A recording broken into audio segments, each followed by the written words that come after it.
તો દરેક સનાતનીને 3 બાળકનો સંકલ્પ લઈને લગ્ન કરવાનો અનુરોધ છે। યુવાનોને લગ્ન પહેલા 3 સંતાનો માટેનો સંકલ્પ લેવાની અપીલ કરી છે। એક સંતાનને સમાજ કે રાષ્ટ્ર સેવા માટે સમર્પિત કરવાની અપીલ।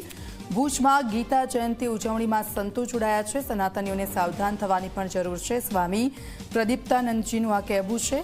આર્ષ અધ્યયન કેન્દ્રના સ્વામી પ્રદીપ્તાનંદજીની આ અપીલ છે।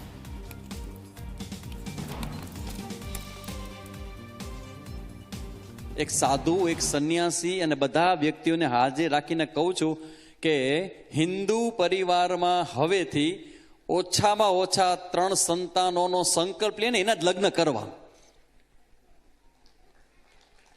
3 સંતાનો ન કઈ લગ્નનો સંકલ્પ નહીં લેવડાવવાનો। તમને ખબર છે કેવડા મોટા પ્રોબ્લેમમાં હમણાં નરેન્દ્રભાઈ એક જગ્યાએ એની સભામાં વાત કરી હતી કે બાયોગ્રાફી આખી જે ચેન્જ થાય છે આપણી ડેમોગ્રાફી શું કે શબ્દ વાપરે છે ડેમોગ્રાફી એટલે એક જગ્યાએ સંખ્યા વધી જાય એક જગ્યાએ ઘટી જાય તેનો ઉપાય આપણે બધાએ કરવાનો છે અને આપણે ઉપાય આપણે ગોતી કાઢ્યો છે। આપણો ઉપાય એવો છે કે એક માત્ર શરૂ કરવામાં આવે દરેક હિન્દુ પરિવારની અંદર 3 સંતાન કેમ કે તમે જો એક જ સંતાન થાય તો એ યુદ્ધ કરવા માટે જશે એ છોકરો કોઈની સેવા કરવા માટે જશે। રાષ્ટ્રીય સ્વયંસેવક સંઘમાં સેવા કરવી હોય કે કોઈ પણ જગ્યાએ સેવા કરવી હોય તો એના ભાઈ બહેન તો હોવા જોઈએ। ઇવન અમારા સંન્યાસમાં એવું છે। અમારા ગુરુજી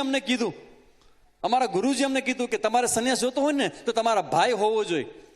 આજે આ જે ભાઈના લગ્ન પ્રસંગે બધા મહાત્માને ગિફ્ટ આપી એમ પૂર્વાશ્રમમાં મારા નાના ભાઈ થાય એ હતા ને એટલે મને મારા ગુરુજીએ દીક્ષા આપી કે તમારે પરંપરા ચાલવી જોઈએ। અમારા ગુરુજીના મનમાં સંન્યાસીના મનમાં એ છે કે પરંપરા ઉપર તાળું ન લાગવું જોઈએ।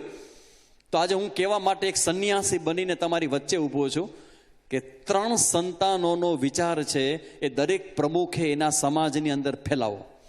ધ્યાન રાખજો, તમે શરૂ કરો, વિચારો ફેલાવો અને સાધુના શબ્દો પર વિશ્વાસ રાખો। એ પરમ સત્તા અને શક્તિ કામ કરશે। તમે બધા નિમિત્ત બનો। આખો પર્વત ભગવાને એની ટચલી આંગળીમાં ઉપાડ્યો હતો, તમારે વેલા ખાલી એમાં આ લાકડી જ અડાડવાની છે। તો એ રીતે ઓછામાં ઓછા 3 સંતાનોનો વિચાર છે એ તમારા સમાજમાં ફેલાવો।